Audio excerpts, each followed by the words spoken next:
Bueno, y arrancamos, como decíamos, en este segundo programa de lo que nos une, los qué y los quiénes de la economía social y solidaria, en la radio de la UNTDF, la radio pública, la radio de la Universidad Nacional de Tierra del Fuego.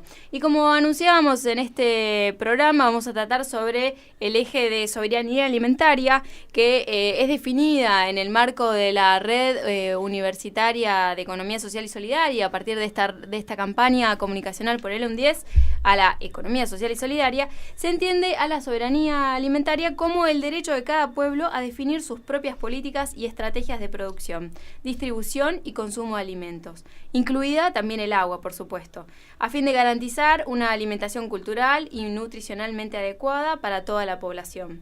La agricultura familiar ofrece a nivel mundial alimentos sanos, seguros y soberanos. El 30% de las tierras en el mundo están ocupadas por campesinos y pequeños productores. En ese reducido porcentaje de tierra se produce aproximadamente el 70% de los alimentos del mundo. En nuestro país, de forma similar, se estima que la agricultura familiar, es decir, los pequeños productores, representa al 66% de las explotaciones rurales y genera más del 50% del empleo, aunque solo ocupa el 13% de las tierras explotadas.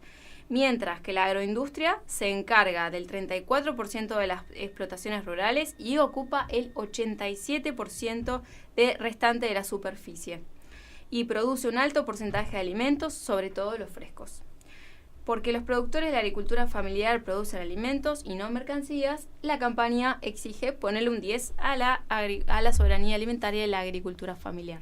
Y para adentrarnos en este tema, estamos ya en comunicación con Luis Caballero, que es un compañero referente de la economía social y solidaria, vinculado a estos temas, con quien, bueno, tenemos el gusto de hablar. Muy buenas tardes, Luis. ¿Qué tal? Buenas tardes, ¿cómo andan? ¿Cómo estás? Acá estamos en este programa de la radio de la UNTDF, te habla Nadia Fink. ¿Cómo estás, Nadia? ¿Tanto tiempo? Sí, nos hemos visto hace un par de años atrás, vinculados por estas temáticas, ¿no? Estamos aquí con estudiantes de las carreras de Sociología, de Ciencias Políticas y de Gestión Empresarial, iniciando esta nueva propuesta de radial en el marco de la economía social y solidaria. Y te llamamos... Bueno, un saludo grande para toda la mesa. Gracias, Luis. Gracias. Bienvenido. Te habla Fátima Ottoboni y también te saluda Tamara Vera, te saluda. Mucho gusto, Fátima y Tamara. Bueno, y en esta tarde queríamos preguntarte primero por tu formación, que te presentes actualmente, dónde te estás desempeñando. Yo soy economista, estudié economía y después me fui deformando un poco hacia los temas más sociales, que era lo que más me tiraba, lo que yo estaba más trabajando desde la militancia, desde lo vocacional, digamos, y en particular, bueno, trabajando así en programas sociales y en temas de organización social popular. Y dentro de eso en particular, ya hace varios años, me fue tirando más a su vez la cuestión rural, campesina, agraria, y entonces, bueno, trabajo un poco en torno a esos temas, desde la economía social, pero en particular más que en lo urbano, en lo rural. Trabajo en el INTA, en un programa del INTA de Desarrollo Rural, y también hago docencia y estoy en un proyecto de investigación en la Universidad General Sarmiento con José Luis Coragio, que estamos trabajando un poco estos temas de economía y las posibilidades de cambiar la economía o no, y estudiando estos procesos que se dieron en América Latina en estos últimos años. Luis, y sí. Contanos, ¿por qué se habla de soberanía alimentaria? ¿Por qué es importante charlar de esto y qué significa? Y es muy importante. La soberanía alimentaria, viste, es un concepto que lo crean las organizaciones campesinas. En el año 1996 hay una cumbre mundial en Roma que organiza la FAO en ese momento, donde convoca a todos los gobiernos del sistema de Naciones Unidas para discutir o para plantear el concepto de seguridad alimentaria. que es distinto que el de soberanía alimentaria. El concepto de seguridad alimentaria lo que plantea es, si lo dijéramos como mal y pronto, digamos, es que todos podamos comer lo mínimo y indispensable de acuerdo a las cantidades, a las necesidades nutricionales que tenemos, ¿no? Ahora, está bien en el sentido de, como concepto, como bandera. Disculpen que hay un poco de ruido acá. No, se escucha perfecto. Bueno. Como concepto para plantear el problema del hambre en el mundo, digamos, ¿no? Pero lo que ese concepto no permite cuestionar, o sobre lo que no nos permite reflexionar, es sobre, bueno, esos alimentos para cubrir el mínimo indispensable de necesidad nutricional que tenemos los seres humanos, ¿quién los produce? ¿Cómo se produjeron? ¿Con qué técnicas? ¿Con qué tipo de semillas? ¿Con qué agroquímicos o sin agroquímicos? ¿Quiénes trabajaron en eso? ¿Cómo fueron las relaciones sociales, digamos, ¿no? ¿Cómo se pagó ese trabajo? ¿En qué medida el pueblo, la sociedad, es soberana para elegir, para decidir sobre cómo se fueron dando todos esos procesos? Entonces, en esa cumbre de Roma en 1996, las organizaciones sociales, campesinas, ambientalistas, hacen como una contracumbre en paralelo y dicen, bueno, no, acá lo que tenemos que discutir para discutir el problema del hambre no es la seguridad alimentaria, sino es la soberanía alimentaria. Es como los pueblos del mundo somos soberanos para decidir cuáles son las políticas, cuáles son los programas que van a organizar, que van a regular, que van a incentivar cómo se producen los alimentos, quiénes los producen, qué tipos de alimentos se consumen, cómo se comercializan, ¿no? Cómo ampliar la discusión y el abanico de lo que estaba como en agenda, digamos, en ese encuentro, y poner una mirada más política, ¿no? a la problemática. Entonces, de esa historia, el concepto ha ido como haciéndose carne y creciendo, y no siendo solo como un concepto de contracumbre, digamos, ¿no?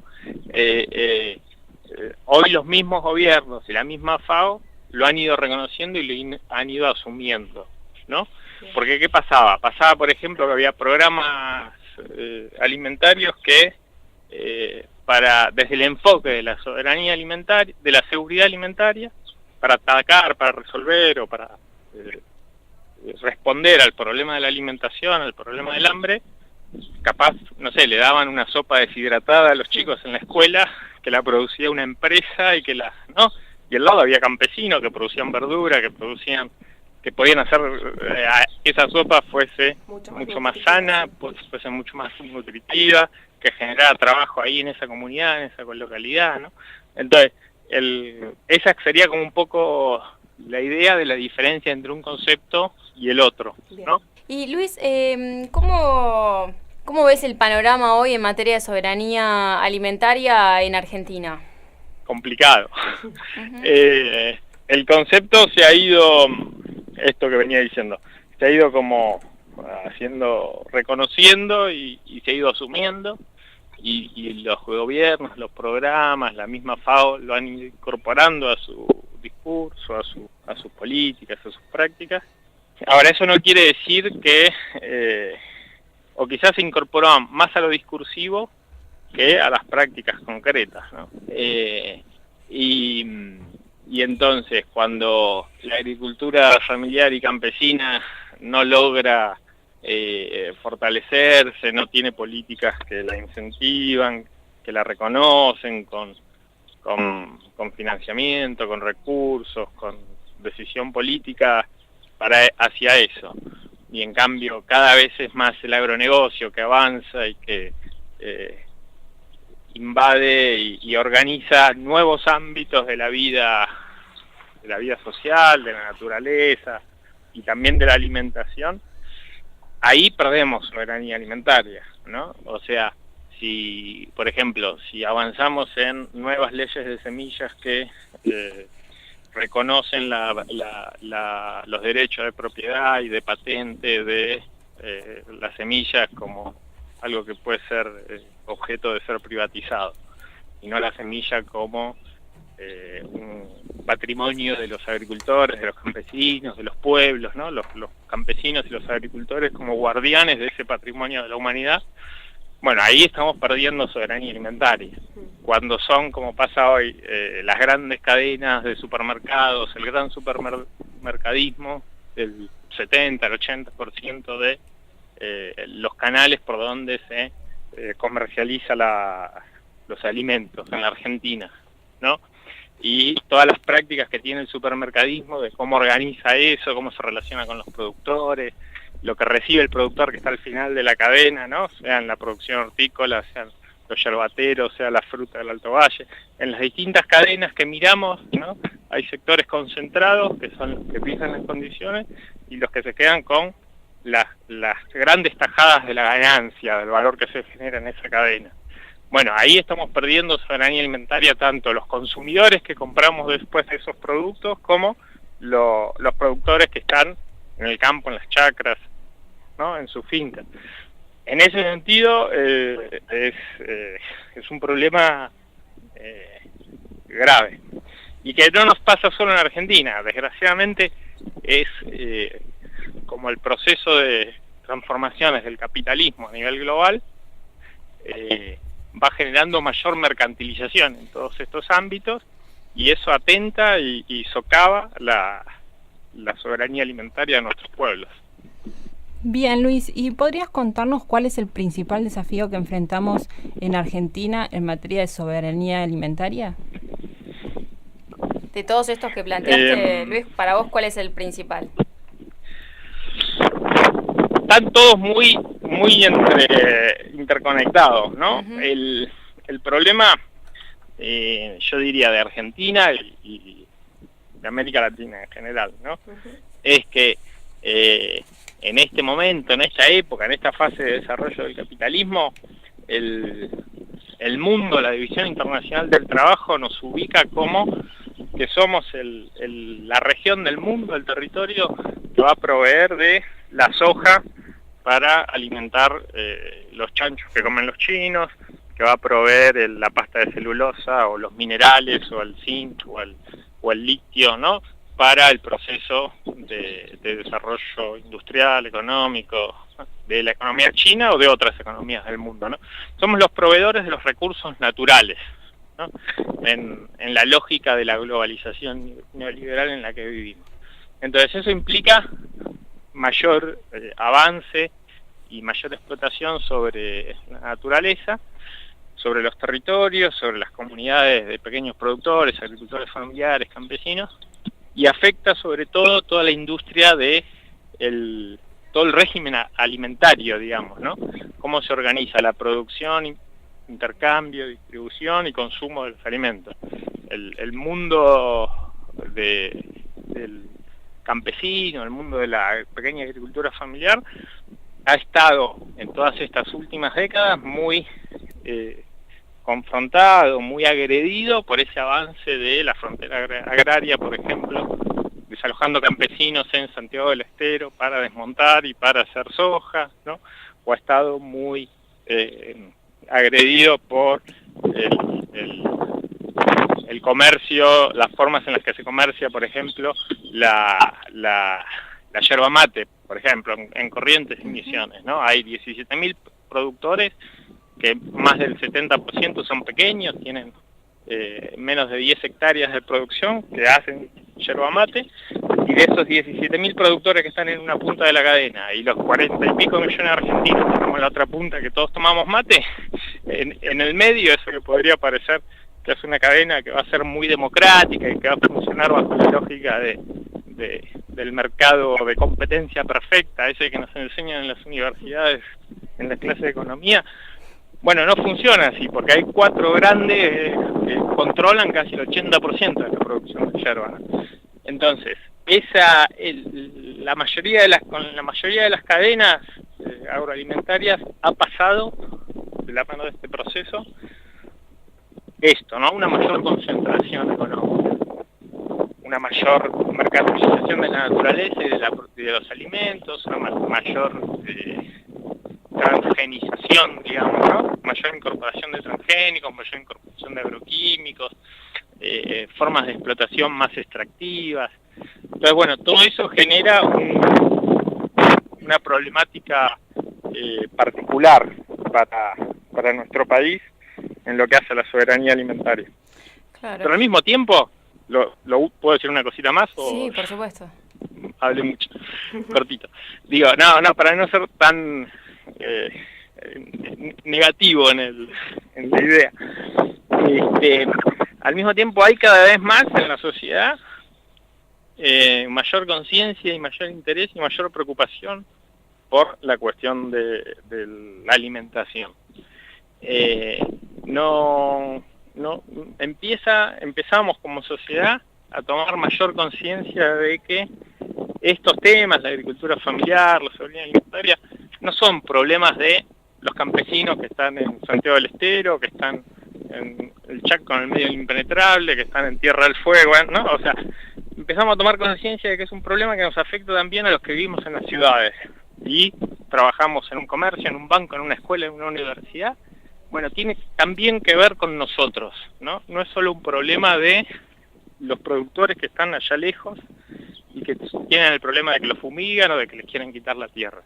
Y empezamos a tomar conciencia de eso de la mano de los problemas de salud asociados a este tipo de alimentos, ¿no? Entonces cada vez hay más gente, más familias jóvenes o gente que tiene chicos que dice, bueno, yo quiero para mis hijos alimentos que sean sanos, que sean agroecológicos, que no tengan químicos, que no tengan residuos de pesticidas, ¿no?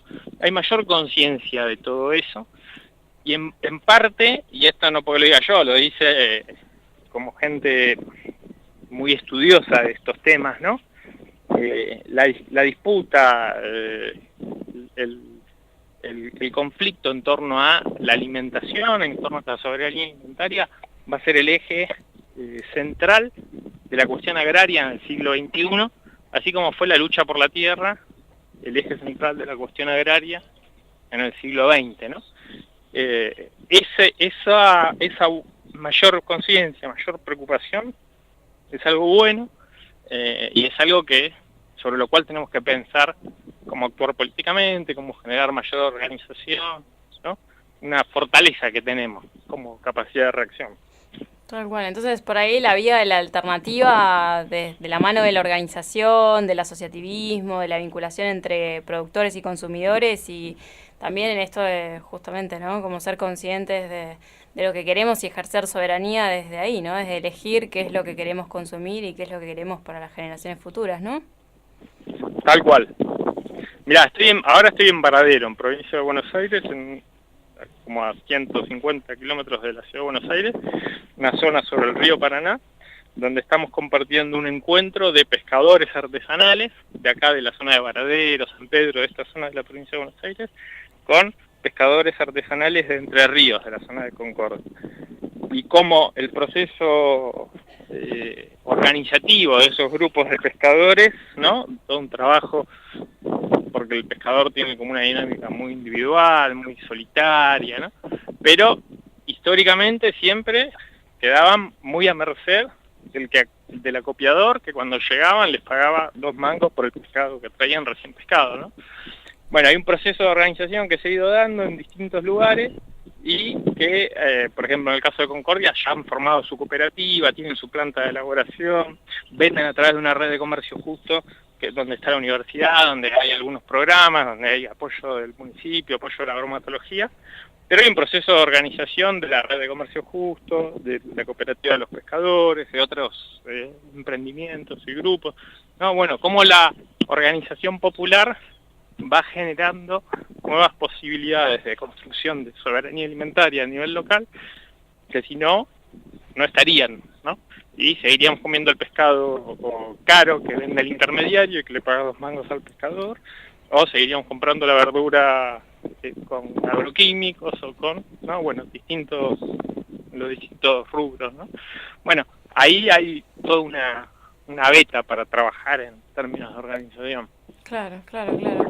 Bueno, Luis, te agradecemos muchísimo la posibilidad de poder intercambiar con vos estas palabras desde aquí, el sur austral de Argentina, y bueno, este momento desde Buenos Aires para poder poner en perspectiva de qué hablamos cuando hablamos de soberanía alimentaria, y también este mensaje esperanzador también, ¿no? Que frente a esta realidad también que se nos presenta, las alternativas están, y también son cuestiones de decisiones ciudadanas también, ¿no? Así que te agradecemos muchísimo la posibilidad de compartir este espacio. Bueno, gracias a ustedes, un gusto saludarlas, a disposición. Bueno, y seguimos seguramente en contacto y probablemente te volvamos a llamar en algún momento. Cuando quieran. Te mandamos un abrazo grande y éxitos en la jornada. Grande. Gracias. Saludos. Estábamos hablando con Luis Caballero, un referente de temas de soberanía alimentaria y de agricultura familiar, que trabaja en programas del INTA y en la Universidad de General Sarmiento, en programas de investigación con el referente José Luis Correjo, a quien estuvimos escuchando la semana pasada. Vamos a terminar este bloque con un tema musical. Hoy los temas los han elegido Fátima y Gabriela.